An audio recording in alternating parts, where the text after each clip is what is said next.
more people coming in. But wow, what a great crowd. Thanks the Lord for environmental science, the AP group. My name is Diana, and I'm with the Clifton Park Tree Committee. And Mark is here, and the other Mark is here, and Joanne is here. And we would like to say thank you for coming. So this evening, we've got a special treat, Addison Kublik, and he's with the Cornell Cooperative Extension, the Saratoga County, and he's also, this is a mouthful, the Invasive Species Education Coordinator for Capital Region PRISM. And I'll let him explain PRISM to you. I didn't say prison. So I gave you all a form, and it's pretty important for the tree committee, and especially for the young people, because you're going to own Clifton Park tomorrow. So would you please fill this form out, and you can even leave it on the table when you leave, but we want to know your impressions about trees in Clifton Park, okay? So thank you very much. Addison? Wonderful, all right.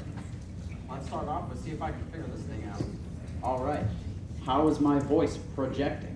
Are you hearing me in your dreams? Okay. Well, first of all, thank you so much to all of you for choosing to spend your Wednesday evening here at the library with me. I remember when I was in high school and I wasn't necessarily looking forward to the library in the evening, so thank you for coming.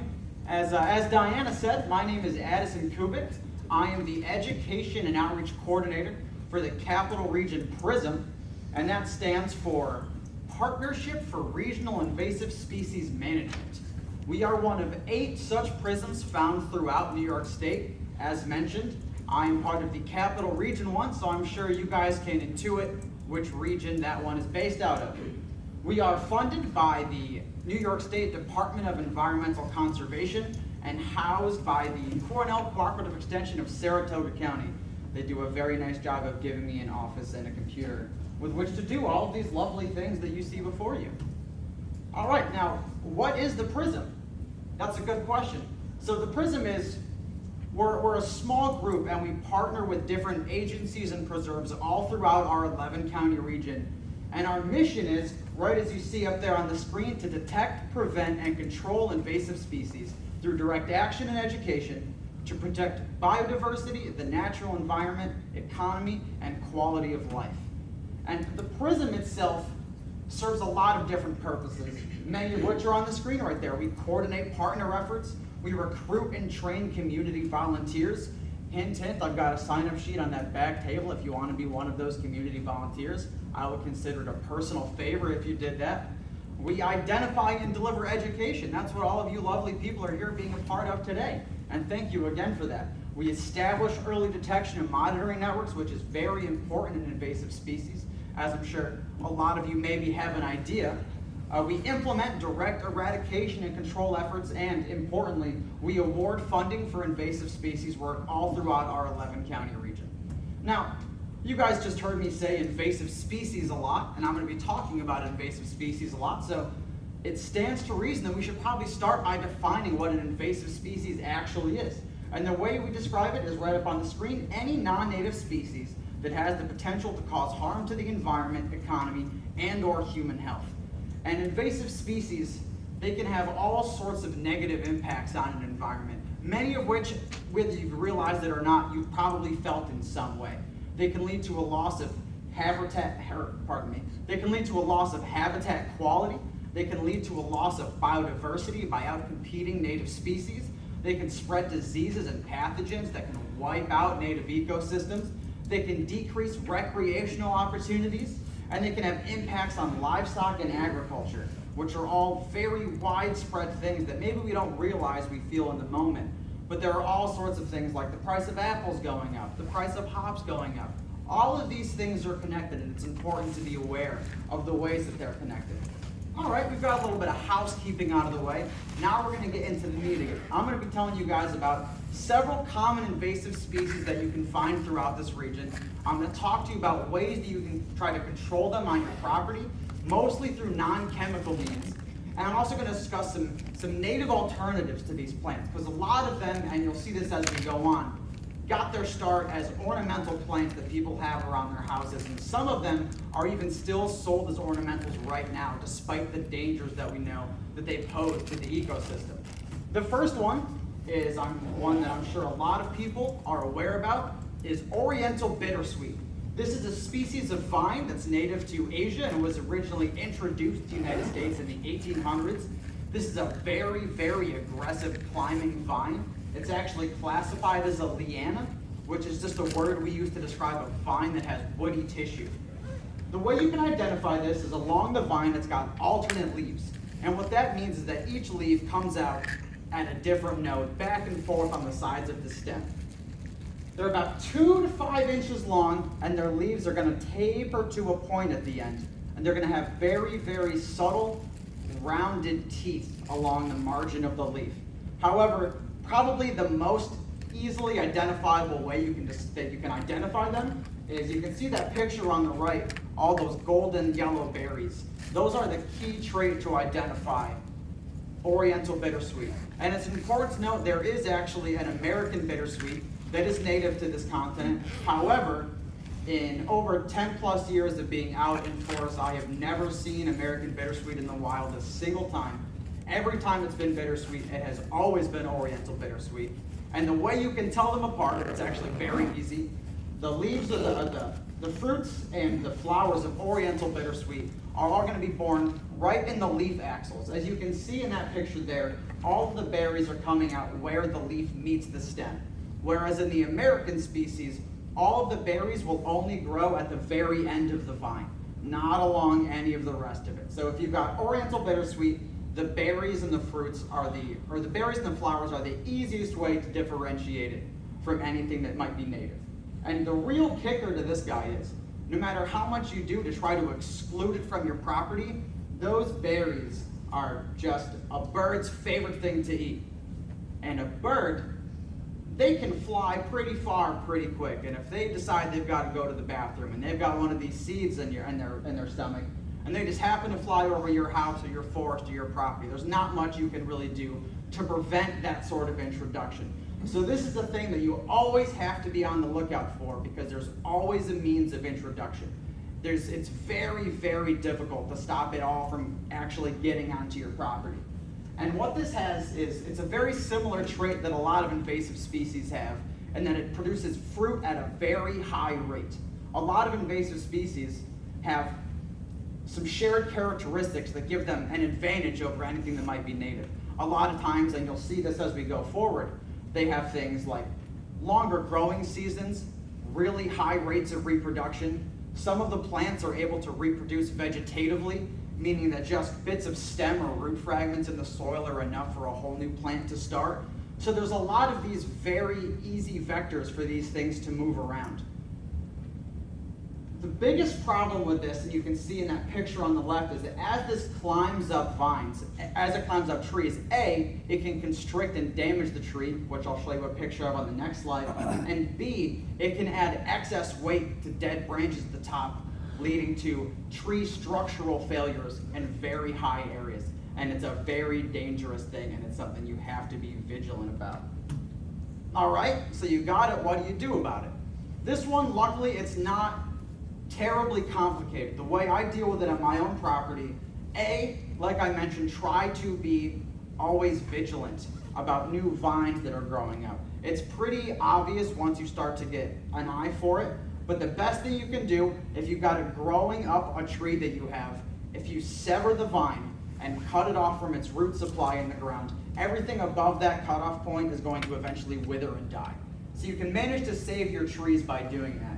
And you can notice that picture on the right. That is a picture of a tree of heaven I took in the city of Albany. That vine wrapping around it is a bittersweet vine. And that's honestly one of the most insane girdlings of a tree I've ever actually seen in person in my life. It doesn't matter how much it can sucker, eventually you will be able to deplete it of resources.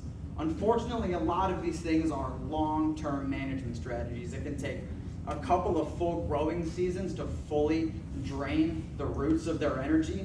And if you're going to do this, it's important you have to be mowing or cutting at minimum once a month during the growing season if you want to try to combat the root suckering that's going to be inevitable. Another important thing to do, if you are removing any plant material and it has any fruits or seeds, you are going to want to bag those fruits and seeds very specifically to ensure that you are not accidentally reseeding an area that you just put a lot of effort to take something out of. There's nothing more defeating than putting hours and hours and hours of labor into something only to, in a moment of a brain slip, you undo all of that work and just like that. So like all of these things, it is an unfortunate level of vigilance that is required in all of it. And now, a lot of people like Oriental Bittersweet because the fruits are a very attractive color, but there are a lot of native vines that you can use to have the same sort of effect. And all of the species that I'm listing today are viable for the cold hardiness of this area. So these are all things that will actually grow and do well here. Coral honeysuckle is that picture on the top left. It's a beautiful vine. It has these red, beautiful flowers that grow terminally at the end of it. American Bittersweet is that picture on the bottom. In that picture, you can see the way all of the fruits are clustered at the base, at the tip of the vine. So just kind of keep that in your mind if you see bittersweet in the wild, and you probably will once you start to pay attention to it. You can drive along the roadsides and you'll pay attention. It's just masses of bittersweet overgrowing everything, growing up trees. And then my personal favorite is the one over on the right. It's a species called Virginia Creeper. One of my favorite vines. It turns that beautiful bright crimson color in the fall. And unlike Oriental Bittersweet, the way that it climbs, I think, is very interesting. It extends these little adhesive pads out, and it sort of attaches those pads to the structure that it's growing on, so it doesn't do any damage to the structure it's growing on. It is important to note that with all of these vines, like anything, you should be cognizant of weight load added to trees if it's going up a tree. But other than that, all of these vines are going to provide tremendous ecosystem services that the non-native vine isn't going to do. All right, and next up we have probably the great white whale of invasive species. Japanese knotweed is ranked as one of the most dangerous, and well, dangerous is the wrong word, one of the most aggressive and difficult to control invasive species in the United States and the United Kingdom right now. This reproduces in the United States exclusively by vegetative reproduction. There is hardly any sexual reproduction in the species. And basically, any root fragments or stem fragments, no matter how small, have the ability to grow into new plants.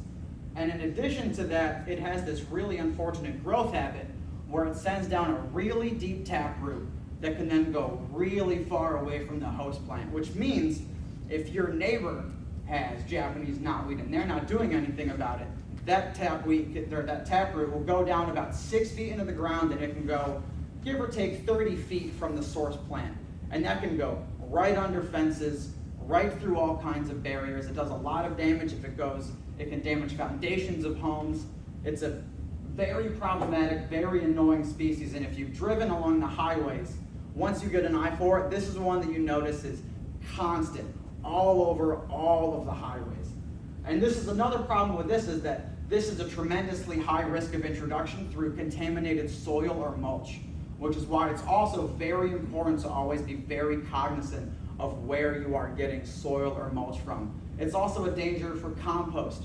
People will not necessarily realize what they're doing, compost some plant they cut in their yard, and they take that compost to the community garden, and then next thing you know, you've got knotweed growing all over the place. It's pretty easy to identify. It sort of has a bamboo-ish like growth form. It's got long, tall, hollow stems.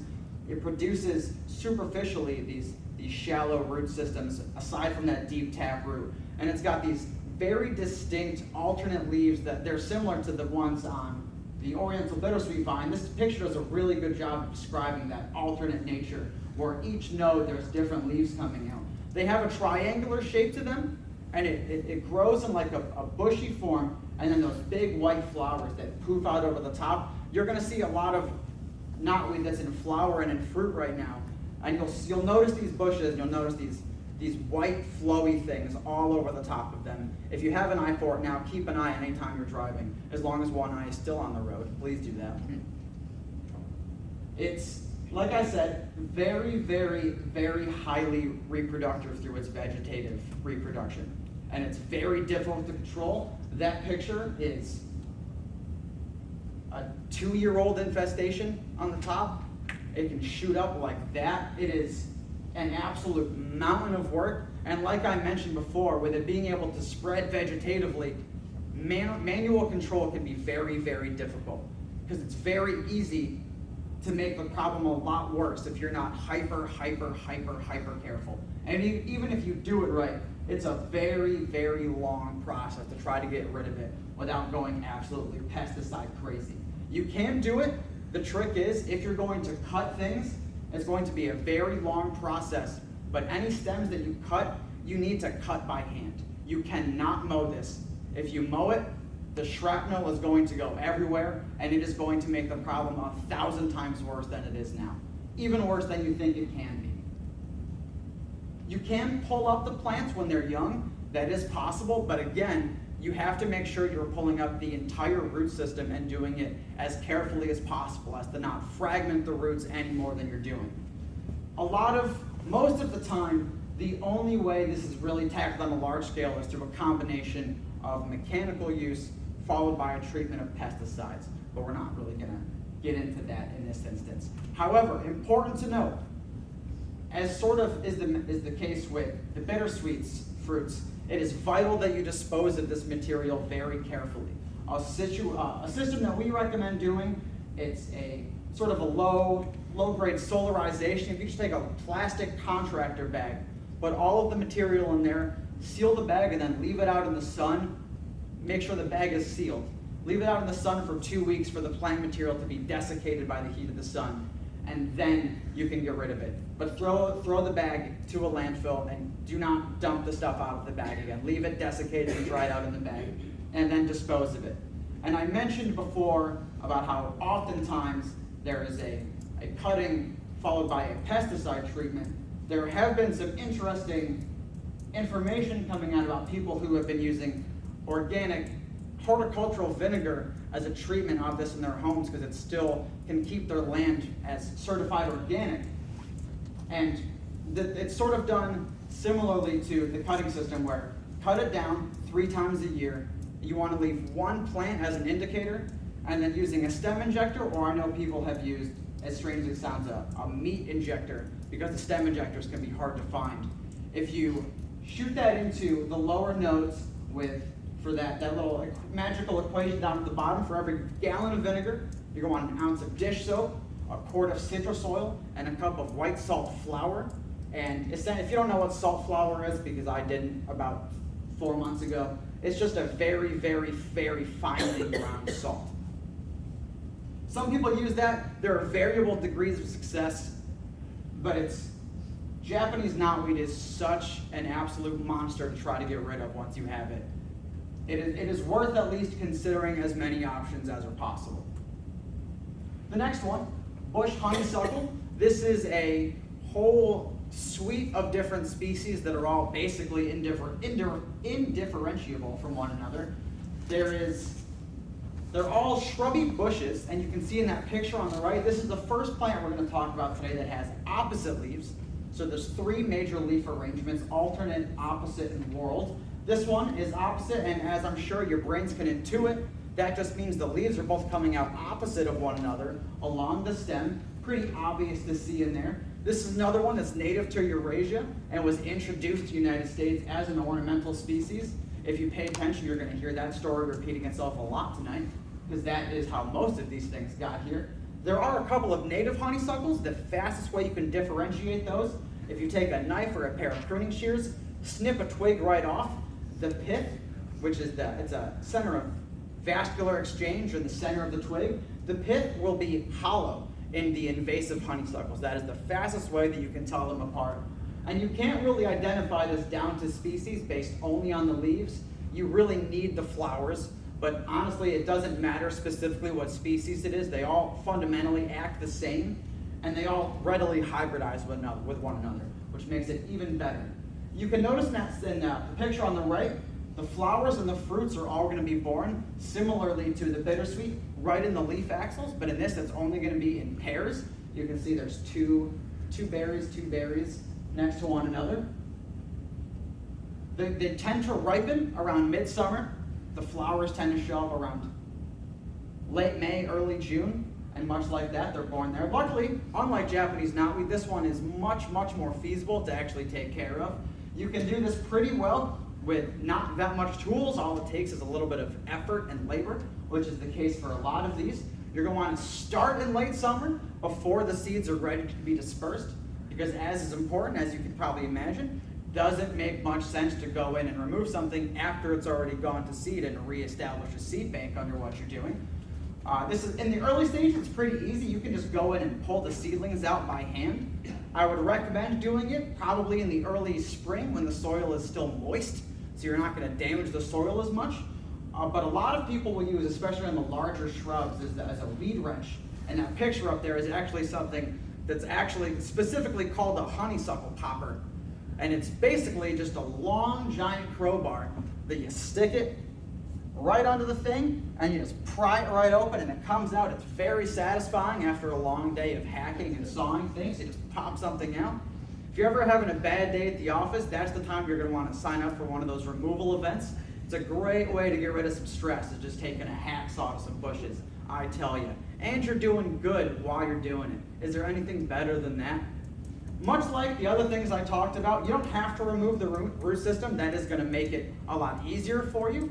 But even if you were just to mow this several times, eventually repeated cuttings or mowings are going to exhaust the root system. And luckily, unlike the knotweed, this isn't going to fragment into more things just from the stems that are being cut. It will still re-sprout from the root system, but you can just keep cutting those re-sprouts, and eventually it's not going to be able to do it anymore.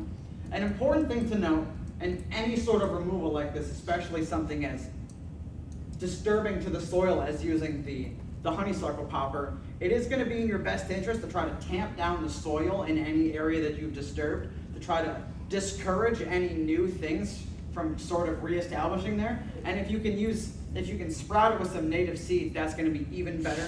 You can find milkweed, goldenrod. You can buy native seed packs at garden stores or online. There's a list of native plant nurseries, hint, on the back table right next to the volunteer sign-up form. If you want to know some places around here where you can get things like that. But compared to Japanese knotweed, this one is really not nearly as impossible to try to manage. But there are some still great native alternatives you can have, because this is still one that people plant, not necessarily plant a lot anymore, but it is one that is planted frequently in people's yards, and a lot of parks will have this around. A plant I really like is the one on the top left, is Virgin's Bower. It is important to note though, as I say up there, if you have some pets that are very curious, it might not be the best idea because it is toxic to cats, dogs, and horses. Red osier dogwood is the one on the right. This one is great because this is one of the most easily propagated plants that you can find. If you find red twig dogwood, you can cut the stem, take it to yard and stick it in the ground, and it is going to root and grow into a beautiful shrub. It's literally as easy as that. You don't have to put on any sort of hormones to get it to root. It is so willing and excited to help you get rid of invasives. It will root anywhere that you put it, and I'm all for that. And down at the bottom we have white meadowsweet. Beautiful plant, really pretty flowers. The leaves have a very nice smell to them. Highly recommend it, especially because it's not going to ruin our ecosystem. And in addition to even just the damaging qualities that an invasive species have, they just don't have the nutritional value for a lot of our native plants or a lot of our native animals that the species that they've evolved around for thousands of years will have. It has been shown that the honeysuckle fruits are favored by birds. However, they lack the fat and the nutritional value that native berries provide them. And we're still early on in the studying this, but there is a lot of speculation that is having and could continue to have very negative impacts on migrating birds as they stop to feed but aren't getting the value that they traditionally have needed for these migrations that they've been doing over and over for thousands of years. On to the next one. This one is wild parsnip. This is another one that is native to Europe, originally cultivated as a root vegetable, and has now been introduced throughout most of the temperate world. It's a sort of nondescript looking plant when it's not actually in flower.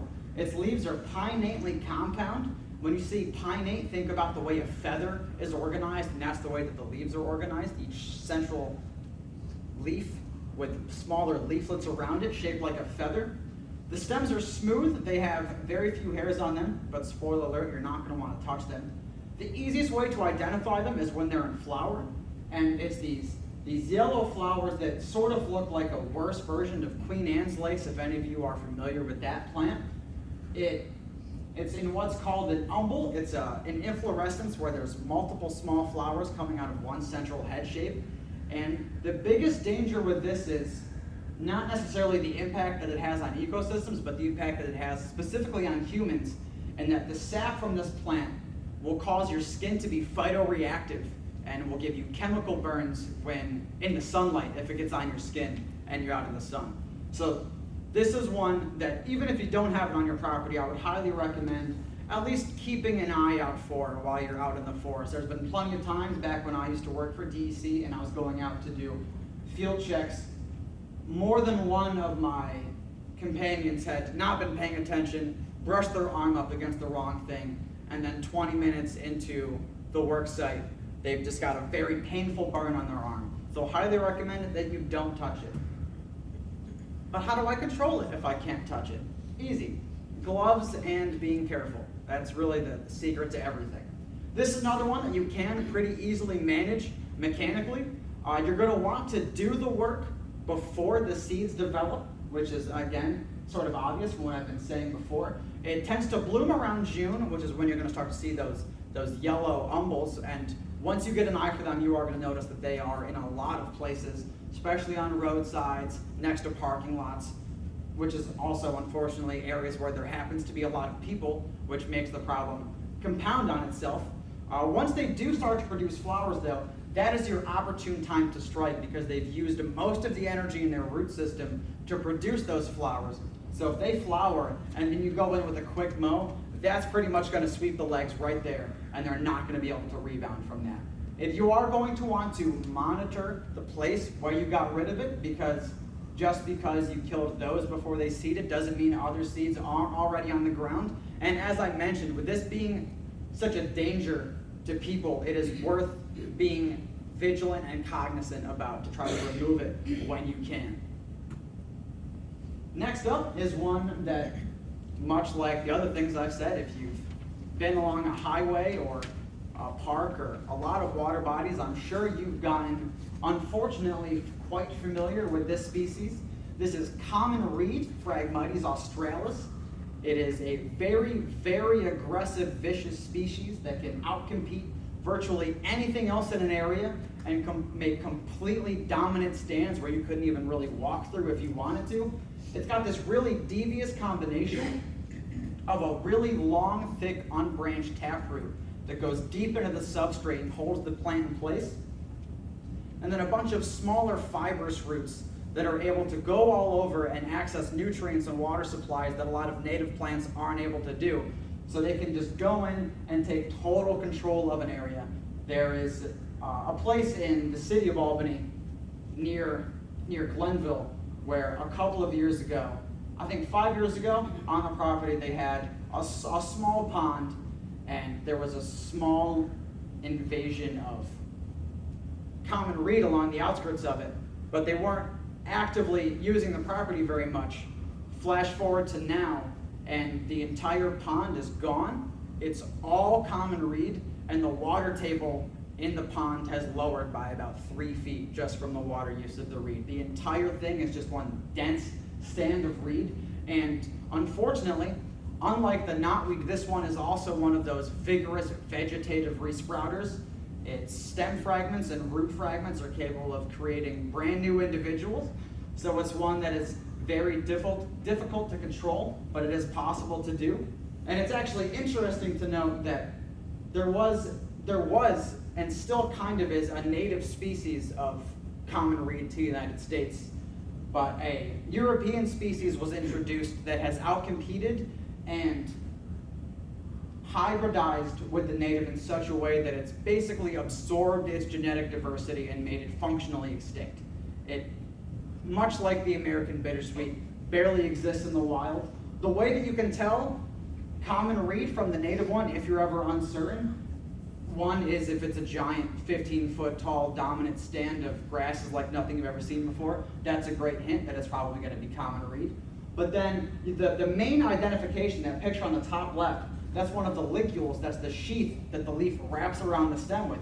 You peel that back, there's a bunch of fine eyelash-like hairs right along that ligule. That is your key identifier that you are dealing with actually common reed.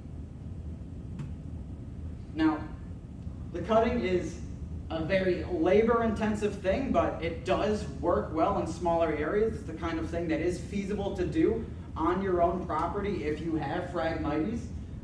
First of all, you'll see this on another slide, much like the Japanese knotweed, you should not mow this species, as mowing this will again just make the problem worse. Almost every time it's mowed, there is a huge increase in stem density, even if you thought it couldn't already be any higher. But much like the knotweed also, cutting can be effective, but generally hand cutting is what you're going to want to do.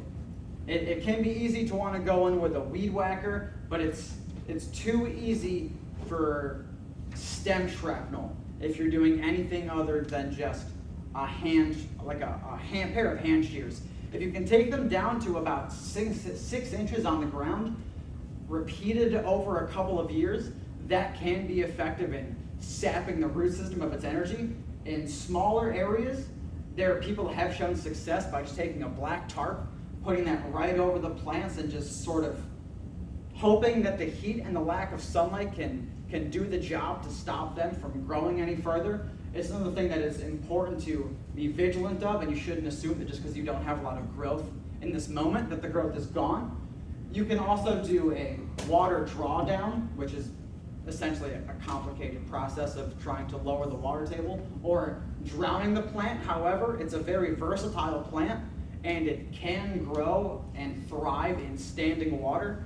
So in some instances, drowning it out can work. In other instances, all you will do is wipe out any natives that might be clinging to life in the stand where the Phragmites can actually still thrive in the water. And we actually have a site up in Moreau Lake State Park that's maybe half an hour, 40 minutes north of here. Lake Bonita at the park, a couple of years ago, there was, near the base of the lake, was a dominant stand of Phragmites.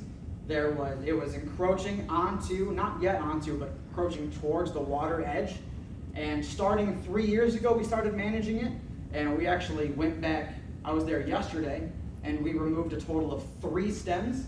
So it actually has been a very successful removal event.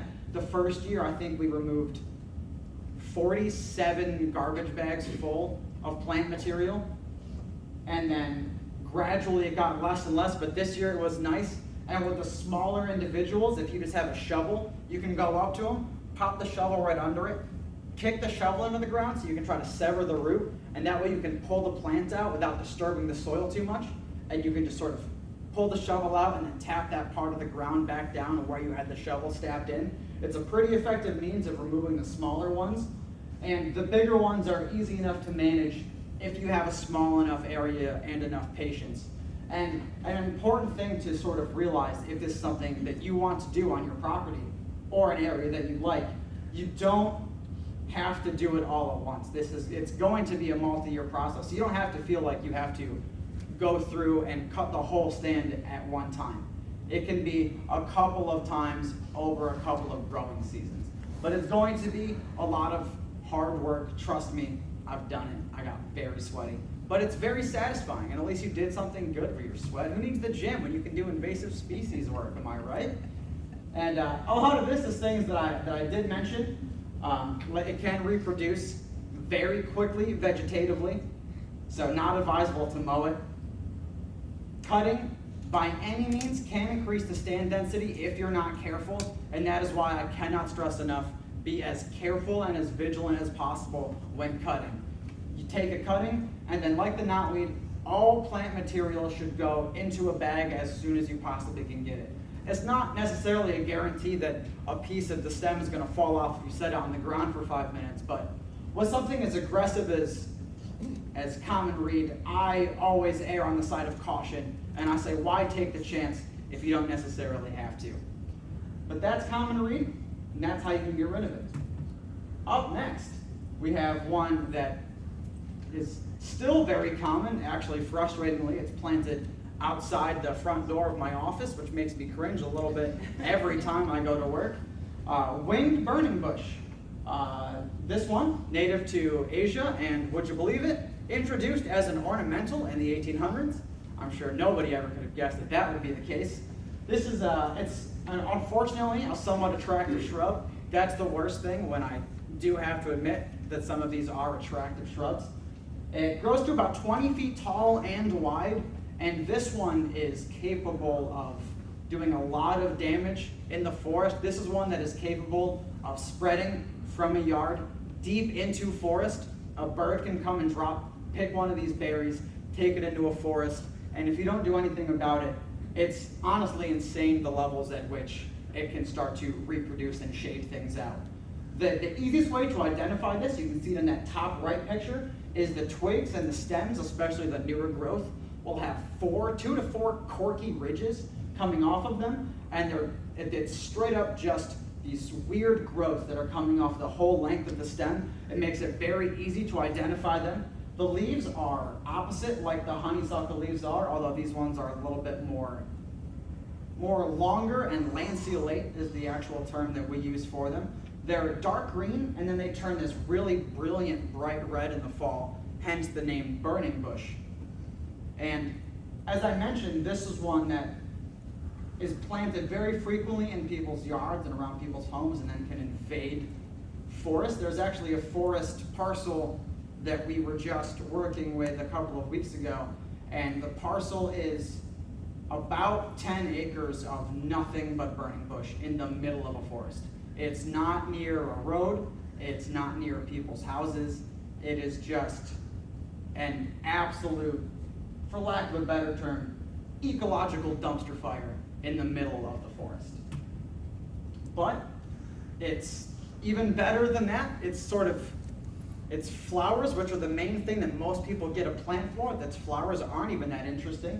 It's those tiny green things you see down there in the leaf axils. Its fruits are those reddish capsules, and the birds love those fruits, and I love birds, but they make it really difficult for me when they're eating all of these fruits and then dropping them all over the place. And this is an interesting feature of this plant. You see that phrase up there, seed shadow. This produces such a prolific amount of seed that even birds can't get most of them, and most of those seeds will drop to the ground right at the base of the shrub, and then just dozens to hundreds of seedlings can start to form at the base of the shrub, and that's where you get the phrase seed shadow. Now, luckily in that instance, a lot of those seedlings probably aren't going to be viable, but some of them will be, and when one plant can produce tens of thousands of seeds, it doesn't take that many to do a lot of damage. But this is another one that is actually pretty easy, relatively speaking. It's pretty simple, I should say, to control management-wise. Manual stuff works very well on this. Seedlings can be pulled by hand. You're going to want to make sure you get the whole root system if you're pulling out the seedlings. The mature shrubs, we were actually just doing a removal of some yesterday, and a very effective method is if you have a pair of loppers or a saw. If you find a bush, you can just cut it down as low as you can so you can get better access to the roots. And then we were using a mattock, like a sort of mattock hoe combination, and it took a fair amount of manpower and labor to do. But if you just hack at the soil around the root system and then you can pry that root ball out, that will be enough to get rid of the plant. And something that we do sometimes if we're having a lot of trouble getting out a particular root mass, if you cut it one year and then leave it and then come back to it next year, that root system will be a lot easier to pull out that second year, because it will use a lot of those resources to try to do what it can to reestablish the growth that it lost when you cut it. But it weakens the root system substantially, and it makes it a lot easier to pull them out. But these reproduce by, the roots are rhizomes, and a rhizome is basically an underground stem where more shoots come off of. So oftentimes you'll see a little, like you could see a whole hedgerow of these in the forest, but it's all just one It's actually one long root system going along the whole thing, which is another part of what makes removing them a bit of a challenge sometimes when you're trying as hard as you can to remove a whole root system, but it's fragmented because there's 9 different bushes coming off of one root system. But it's easy enough to do if you are just vigilant. Go back the next year. It's a lot more simple. You can just cut it. It's not nearly as hyper aggressive in its vegetative spread as things like common reed are. And much like everything that I've said so far, it needs a lot of disturbance to the soil to remove that mass of roots. So anything you can do to try to tamp down those roots, again, anytime you do a removal, if you can just throw some native seeds on there, that is going to go a long way. Because it's also a lot harder for something to, it's a lot easier for a species to invade bare soil than it is something where something is already growing. It's a lot harder to get that first foot in the door if there's 1,000 people standing in the doorway. I like to speak in silly metaphors sometimes. You'll get used to it. You don't have to remove the entire root system at one time. It's not going to be the end of the world, but you should be cognizant the regrowth is likely if you were to do that. Some good native alternatives. Up at the top, gray dogwood, related to the red twigs dogwood, but it's unfortunately not quite as easy to propagate. You can't just stick a stem in your yard, but it is a really pretty bush. It makes really nice flowers. I love the leaf shape of all of the dogwood leaves. Spice bush is actually, if I were to pick one thing that I would recommend people get instead of burning bush for their property, it would be spice bush. Spice bush is a beautiful plant. The native plant provides a lot of ecosystem value to birds and small mammals, and it creates that. It's the picture over there on the right. And in the fall, its leaves turn just like a spectacular, beautiful golden color. And I love, who doesn't love foliage in the fall? And if you can't have a damaging red plant, you can have a productive yellow plant. What a fun bonus that is. And then down at the bottom, another option is chokeberry, not to be confused with chokecherry, which is easy to do if you're like me sometimes and don't read something carefully enough and then get really confused that the genus has changed and nobody told you. But that's chokeberry. Those are both 2 different species of chokeberry, red or black chokeberry. They both function very similar in the ecosystem, so really it's just a matter of preference as to which one you would like. They both work well, and I would recommend all of those highly. But again, my personal favorite is going to be the spice bush. Up next, this one is, it's a real bummer.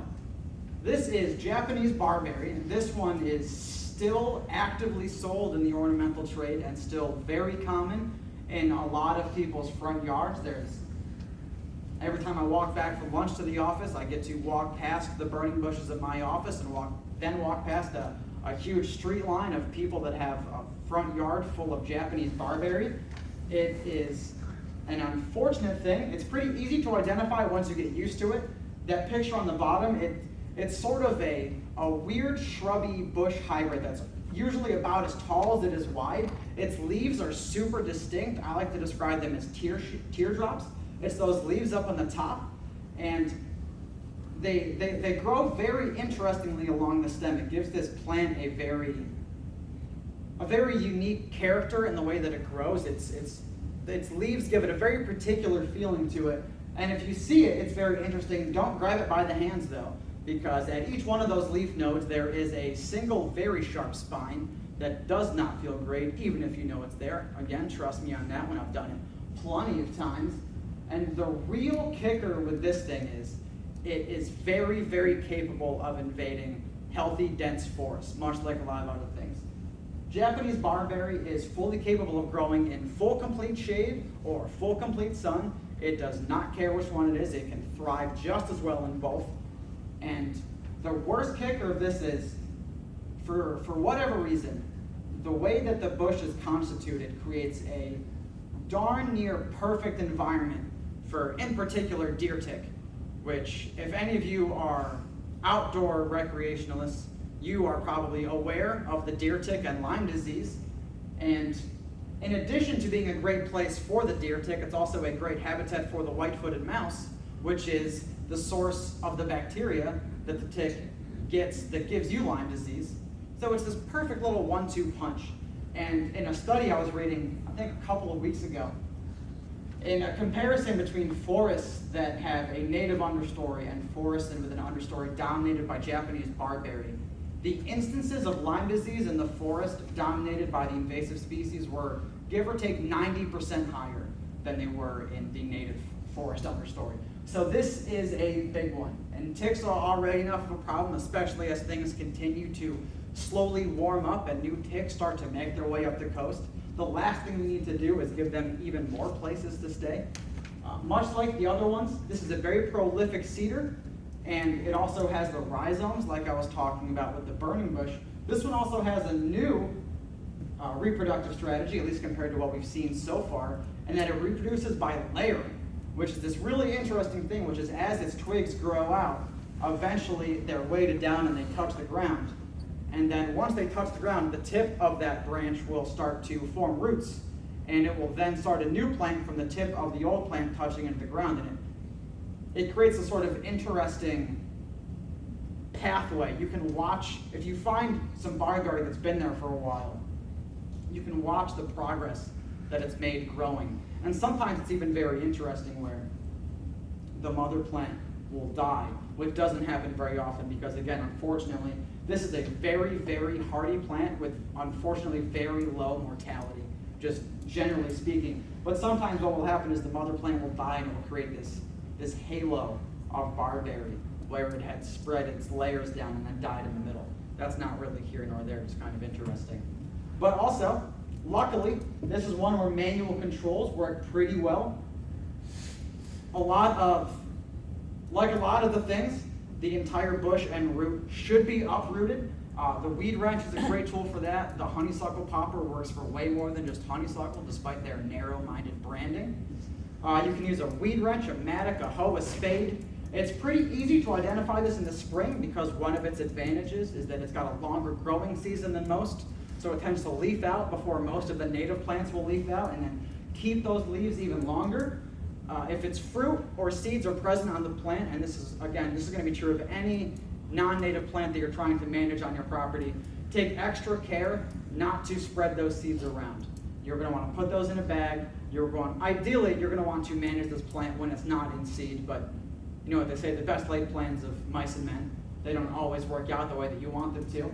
But always try to be hyper vigilant about seeds and fruits. It's an easy thing to miss one. And it's an unfortunate thing that can lead to very unfortunate problems. As you can see in that picture on the bottom, that is a understory dominated by Japanese barberry, which, again, as I mentioned, it's kind of a thick bush and it's covered in spines. It is worse to walk through than multiflora rose, which stinks to walk through if you've ever done that. You can mow it.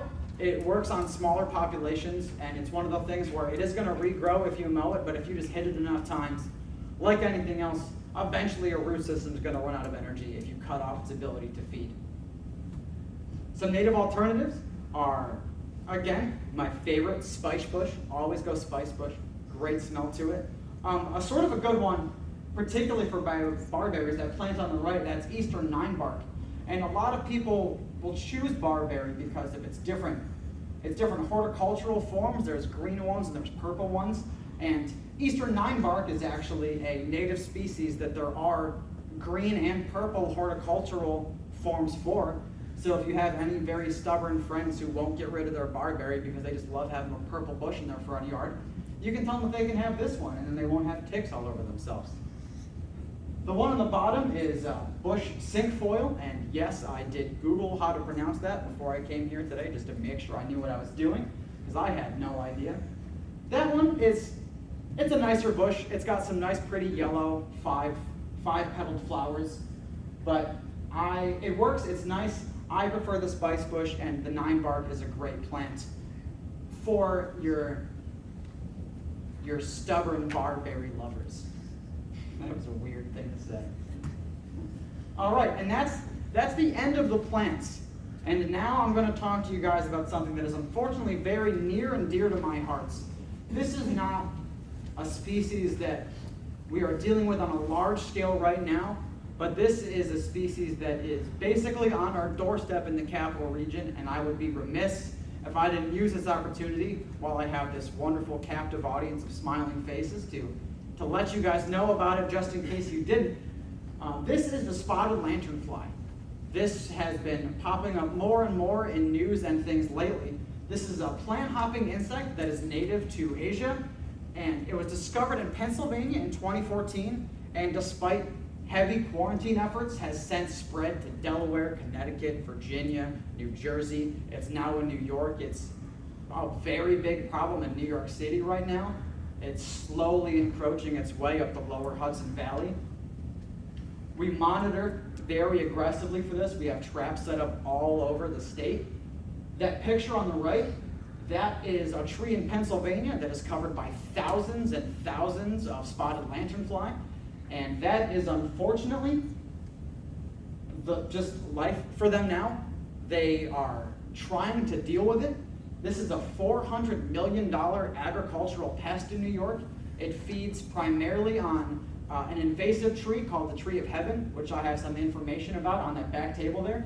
But it also feeds on things like apples, which are a huge New York agricultural product. Grape. We have a lot of wineries, especially in the Finger Lakes region in the lower Hudson Valley. And also it goes after hops. New York has put a lot of economic strength into its craft beer industry and its wine industry and its apple industry.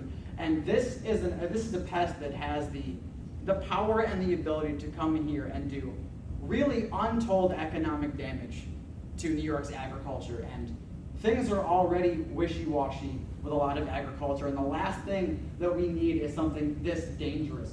And what this actually does is the insect, it's got a long straw-like mouth, and it feeds on the sap directly from the phloem of the plant.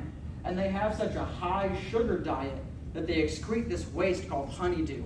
And I would encourage you, maybe not before you go to bed, to go onto YouTube and look up some videos of spotted lanternfly honeydew rain. And that's exactly what it sounds like. They excrete this sugary substance, and with that many insects on a tree, it's honestly insane. It sounds and it looks like rain, and it's this gross sugary substance. People think it's sap sometimes. It gets all over trees. It gets all over people's houses, people's decks, and then that honeydew becomes a vector for mold to grow.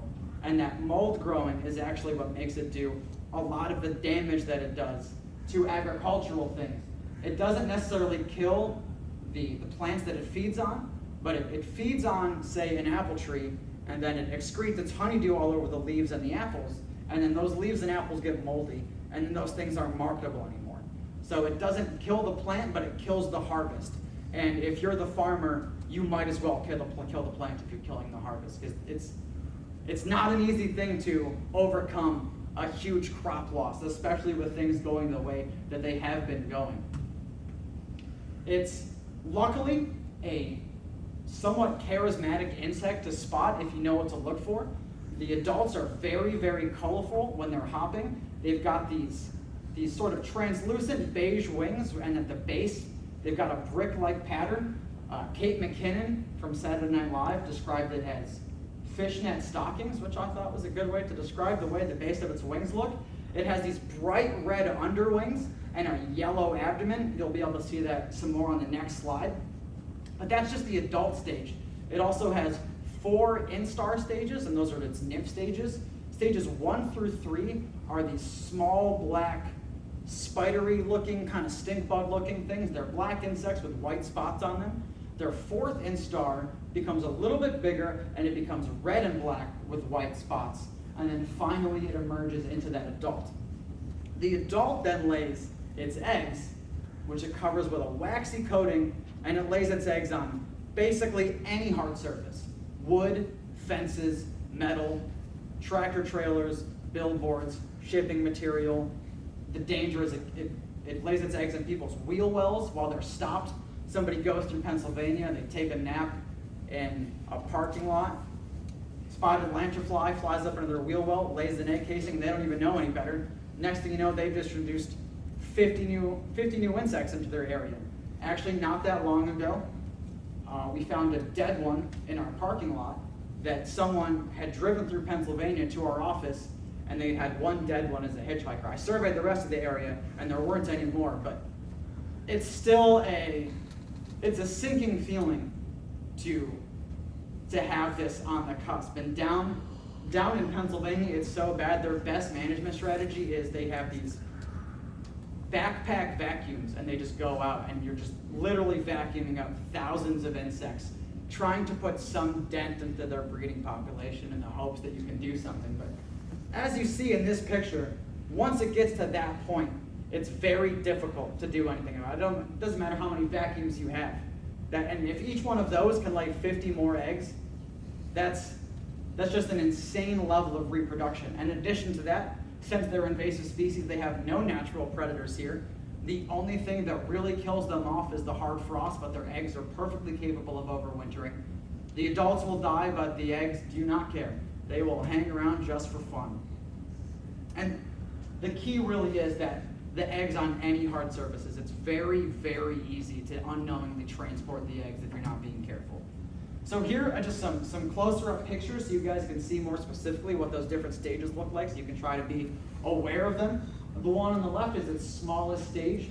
That is probably could fit on the size of half of a dime, very, very small. The full-grown adults are only about an inch long. They're surprisingly nondescript when they're not actually hopping. They blend in surprisingly well to most trees. But when they do hop is when you get that pop of that brilliant red that they have on the back of their wings. Hey, I bet they make really good jewelry. So if anybody wants to find a way to turn this into a positive, we can try to hunt them all down before they can establish, and we can open our own Etsy shop. You've got my card back there. I'm more than happy to help you out with that. The real kicker over here, this is the egg masses. The picture in the middle, that's what the egg masses look like when they're not covered. However, the females almost always put that waxy mud-like coating over them, which is what you see in the left-hand picture. And it's frustrating when the way that is described as a splatter of mud. And it's very easy to see things that look like a splatter of mud when you are outside, which is where these are most of the time. And they're surprisingly not three-dimensional as well. You might think that, oh, it blends in, but if I get the right angle, I can see it popping out. But it's honestly impressive how much they are capable of looking exactly like bark. And over there on the right, that is just a picture of a bunch of egg masses on the bottom of a metal rusted out barrel, just to show that really anywhere. Like I've seen them on fence, but like I've seen them on pictures, not in person. That's important to know. I've seen them in pictures on fence posts, all kinds of things. Hyper vigilance is key. And luckily, that's the end of the depressing segment. That's the end of me telling you about all the horrible invasive species and the ways that they're ruining things. And if you do see any spotted lanternfly out there or any of these invasives, it is always very helpful to us if somebody records and uploads these. IMAP Invasives is a statewide, community scientist-driven database of invasive species observations that people make every day. They just go out and they upload it. It was made by SUNY ESF, my alma mater. I actually have no relation to the project, but I'm going to try to steal the valor anyway. It's pretty easy to sign up for. You can download the app. I've got some informational packets about how to do that as well. Also, we do provide trainings on how to use the IMAP app. Sometimes we do. I'll lead a training followed by a woods walk so we can get some practical experience identifying some of these things in the field. So that's a thing to watch out for if it's something you have interest in. I just did one of those with some SUNY Albany ecology classes a couple of weeks ago, and they're super fun. But this is a very vital thing to do. If you see a spotted lanternfly, I hope none of you do, but if you do, it is vital. Report on IMAP invasives, kill it, keep it, kill it, and then take the body with you. Because Ag and Markets is going to want to know and verify that it's actually something. I have a lot of information on spotted lanternfly back there. There are pamphlets from the Department of Ag and Markets that will tell you exactly how to report it. If you see it, it's pretty easy to report it. I've done it. And they'll reach out to you. they'll want to see the actual sample. Take a picture. If you see egg masses, squish them and then scrape them off the tree. Take a picture of it first so you can document it, but do what you can to try to destroy it. And that's the end of my spiel. Does anybody have any questions? Yes? What about garlic mustard? Garlic mustard is it's a problem species in one of our, in this area, it is one of our tier 4 species, meaning that it's very widespread and difficult to control. That one is, it's gonna follow a lot of the same patterns. Garlic mustard, generally it shows up very early. It starts to grow before a lot of other things do. And if you can get a feeling for how to identify it, its first year, it's gonna grow as a basal rosette. And then the second year, it only lives for 2 years. The second year, it'll shoot up that tall stalk with those leafy greens. If you can remove that before it goes to seed, that will kill the plant, but the problem is their seeds persist for 5 to 10 years in the seed bank, and one plant can produce up to 100,000 seeds. So it's something that you can do. It's just, unfortunately, like most of these things, a long-term battle. But if you stay vigilant about it, you can slowly work the way down. And actually, something interesting about garlic mustard, it's been known to have allelopathic tendencies, which basically means that it sends chemicals into the soil that negatively impact the things that grow around to try to give it some space. But recently, studies have been starting to make observations that it's in certain instances, it seems that in areas where garlic mustard persists for long enough, 20 to 30 years, eventually it overloads the soil with so many of its allelopathic chemicals that it becomes allelopathic to itself and then kills itself after about 20 to 30 years. So that's still just something that we're very early in the time of understanding, because a lot of this stuff is a pretty new and evolving science. Invasive species haven't really been a field of study for that long, maybe 50 to 60 years of serious study, and a lot of that has been even more enhanced in the past 20 or 30 years. But garlic mustard is a thing that you can try to tackle. I have faith in you. Any other questions? Yes? What about gypsy moths? I see those egg masses all over our trees. This year with that. Yeah, this year, especially around here and up north, was a really, really, really bad year for the spongy moth. That they've recently changed their name to the spongy moth. It's been a constant effort for me to try to remember that, so I can try to be consistent with it. But they generally operate on a 10 to 15 year sort of boom-bust population cycle, where an outbreak will they'll maintain their really high populations for about 2 to 3 years. And as I'm sure you've noticed, they will just defoliate an entire tree. Most of the time, if they're defoliating a hardwood tree, that tree will regrow its leaves by about midsummer. They'll just be a little bit smaller. And most trees can survive about 4 to 5 years of repeated defoliation before they die. But that does still weaken the tree, and that can sort of open the door for a secondary pathogen or a secondary thing to come in and hit it. The best thing to do is scrape the egg masses as early as you can.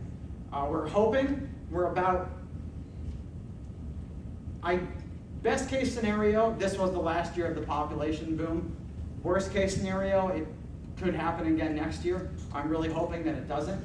But what's interesting to know, there are actually a couple of biocontrols for the spongy moth that are actually active and released out into the wild now.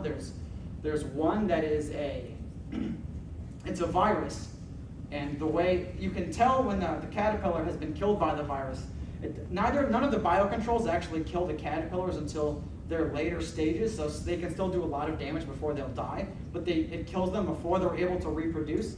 And what the virus does is the virus kills them, and it sort of ruptures all of their internal organs, and they'll die on the tree in the very characteristic upside down V shape. They will die always in that pose when it's from the virus. And there's also a fungal pathogen that has been present for a long time, but it sort of is wishy-washy as to whether or not it activates in a given area in a given year. But the fungal pathogen will affect the caterpillar's ability to absorb nutrients, and they will die as a sort of long, stretched out, shriveled caterpillar. I actually had the unfortunate experience of checking a tree the other day and just put my hand somewhere and didn't necessarily realize that I just grabbed a handful of dead caterpillar. Not ideal. I would not recommend it if you can avoid it. But what a lot of people will do if it looks like the outbreak is going to be bad, obviously you can try to scrape as many egg masses from your trees as you can, but the best you can really do is protect individual trees on your property. A lot of people will put sticky bands around their trees to try to stop the caterpillars as they climb up into the canopy. Some people will put burlap sacks with other mechanisms just to try to prevent the caterpillars from climbing up. But that's really the best. That's really the only option as of now. But ideally, the population is going to go back to its almost undetectable levels either next year or hopefully the year after. So it's okay just to scrape them off? Oh yeah. There's somewhere that you need to scrape them into the bottle of detergent or something? I would usually, anytime you're scraping an egg mass, I would recommend scraping it into a detergent or alcohol just to, again, it's one of those things where it's much better to be safe than it is to be sorry. The eggs will probably be unviable if you just scrape them off, but they will definitely be unviable if you scrape them off into alcohol or detergent. So I would recommend that. And the eggs are on the trees right now, so now is a great time to go out and scrape them. They won't start to hatch until early spring, so if you guys are looking for a fun winter activity, go to your favorite park, start scraping eggs off of trees. And the egg masses, it's good to know, the egg masses do sort of look like little sponges. And that's why the entomologist decided to go with the name spongy moth, because at least it is actually emblematic of some quality or trait that they have. So if you see weird, gross, spongy egg masses on a tree, scrape them off into some alcohol and think about your buddy Addison, how he told you to do it. Any other questions? Yeah, go ahead. I just became aware of what buckthorns were and that they are invading the unmowed part of my property. So if I keep cutting them down, will that get rid of them? Yes, it will. It's going to be another one of those things where it's not going to be it's not going to be done in a year, but repeated cuttings will eventually suppress the root system. And if you are able to, and luckily if it's on your property, it's easier to do. If you are vigilant about watching, it will shoot up some root suckers, but you can just keep snipping those and not even give it a chance to get any more energy, and eventually it's just going to stop. I had one cluster of like 10 little trees that was all grown together. Yeah. Cut it down, and I have to be careful because I stepped on a bee's nest doing that last year. Yeah, that's So not this ideal. year, when I went outside and away from that area, but you could see all the new sprouts coming up, and I had to cut them all off again. Yeah, it's a lot of invasive species management, especially the manual control of plants, is a lot of repeated cutting of root suckers and things of that nature. But hey, at least you get to be outside.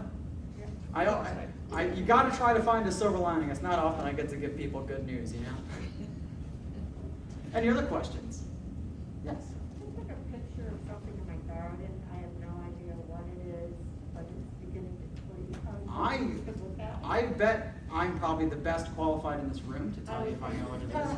I can't promise that I will, but I'm willing to try. I was hoping so. Sure. Oh yes, I know that. That is actually a native plant. That is pokeberry. So it's a good plant. It is a good plant, but that doesn't mean you can still cut it back if it's a problem for Yeah, you. because it's really coming along. But at least you can know that that's not degrading your ecosystem. Good. It has very interesting. I always loved it. Its fruit stalks are like this crazy, vibrant fuchsia magenta color. I just always thought that was interesting. I am happy that I actually knew the plant, though. That would have been a big L for me if I was like, I've never seen that before in my life. Any other questions? Yes. I'm not familiar with your weed wrench. Where can you buy them? Is there any place around here? I don't know off the top of my head. If there was somewhere around here, I would estimate probably maybe Home Depot could special order one and have it sent to you. I know we get all of our stuff through online retailers usually. I would look into Home Depot, Lowe's, maybe.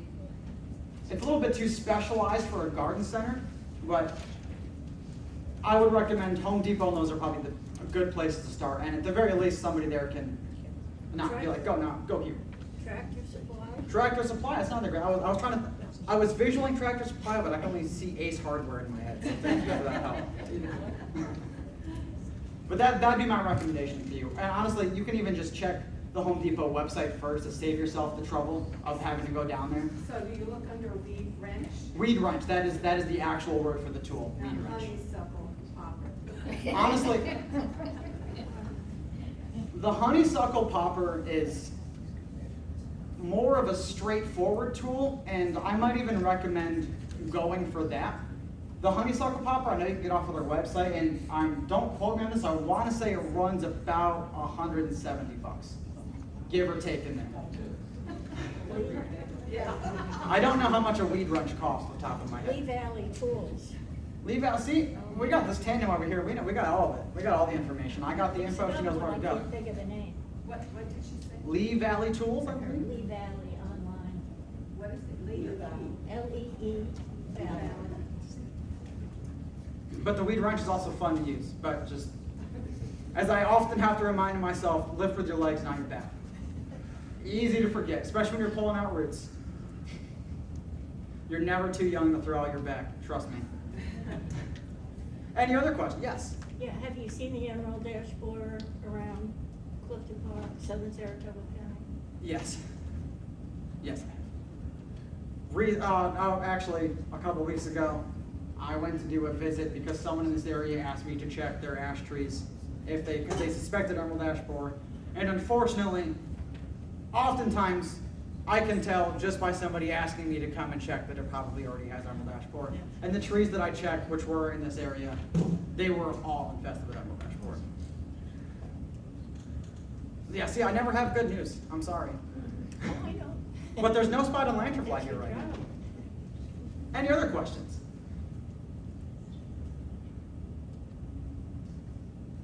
Well, then if not, thank you very much for all of your time. I very much appreciate it.